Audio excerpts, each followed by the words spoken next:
ખુખાર મેલડીમાં ઘરમાં બેચેની લાગે તો શું કરવું જોઈએ એ આ વિડીયોમાં આપણે જોશું. જય ખુખાર મેલડીમાં.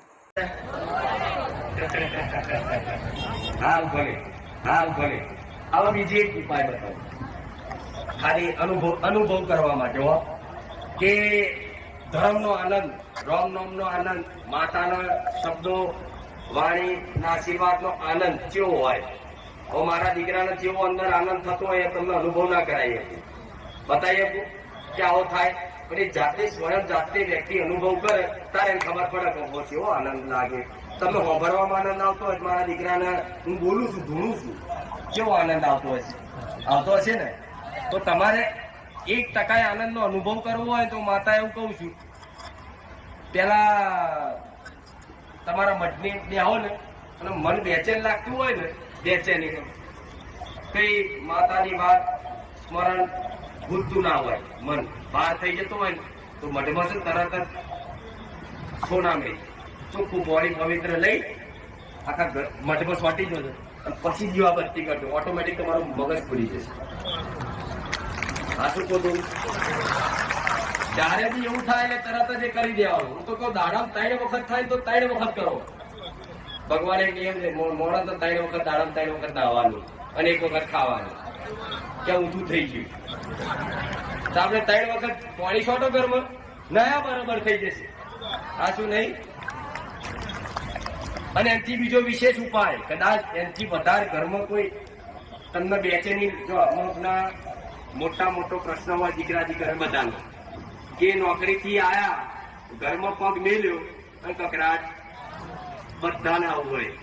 શાંતિથી આખો દાડો મહેનત કરીને આવ્યો, હોજે ઘરમાં ખાવાનું પહેવાનું ટાઈમ એ જ કદાચ નવું ઊભું થાય, આ તેલ પેલું આમ કહેતો તેમ કહેતો ઝઘડો થાય. તો એનું કારણ શું?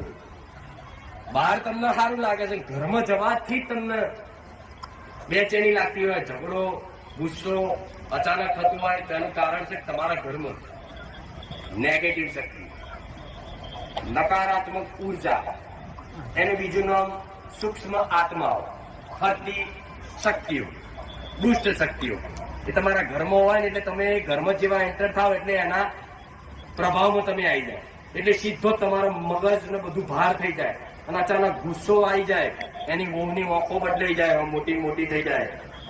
કોકના દીકરાને દોત કચીડે, અમુક કીધું બાજન એટલે એવા દોત કચીડ છે ને જાણે કે આ એનો પ્રભાવ હોય. આ પ્રભાવને દૂર કરવા માટે તમારે શું કરવું પડે? આવું તો ડોક્ટરે કીધું છે.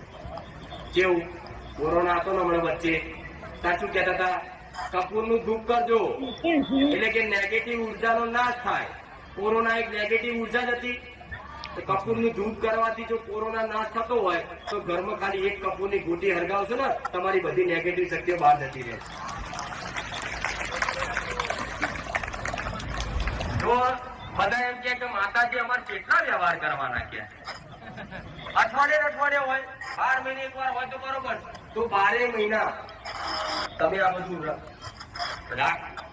ધૂપ કરવાનું, કપૂરની ગોટી હરગાવવાનું, દૂધ છાંટવાનું, ચોખ્ખું પાણી છાંટવાનું, ઘરમાં સાફ સફાઈ રાખવાનું, રસોડા નયા વગર નહીં જવાનું, આ બધું પાલન રાખો ને તો 12 મહિનામાં એક વખત કદાચ તળિયાના ગોગા મહારાજ ભૂકડી આલો ને તો એ મહારાજ રાજી રહે.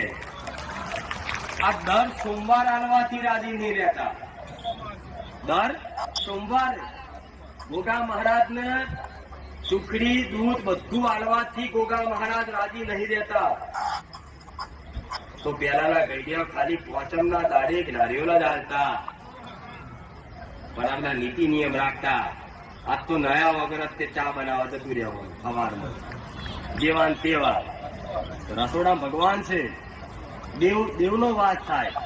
મેં પેલા ઉપાય બતાવ્યો તો દીકરીઓ જો મને માનતી હોય ને અને તમારા ઘરમાં કદાચ લક્ષ્મી ટકાઈ રાખવી હોય ને તો પેલા નહીં ધોઈ સવારમાં દીવાબત્તી કરો ને અને કદાચ ચા બનાવવાનો ટાઈમે છે ને અગરબત્તી કરીને, રસોડાની અગરબત્તી કરીને એક મૂકજો, કોઈ તમારા ઘેર લક્ષ્મી નહીં ખૂટે.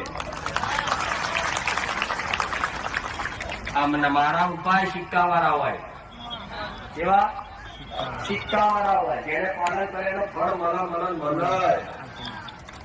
એટલે કઈ દર રવિવારે કે દર મંગળવારે એક વખત કપૂરનું ધૂપ કરી દેજો તમને પછી જેવું યોગ્ય લાગે આખા ઘરમાં શાંતિથી બે તો તમને કેવો અનુભવ થાય છે કે આ શું ખોટું ભાઈ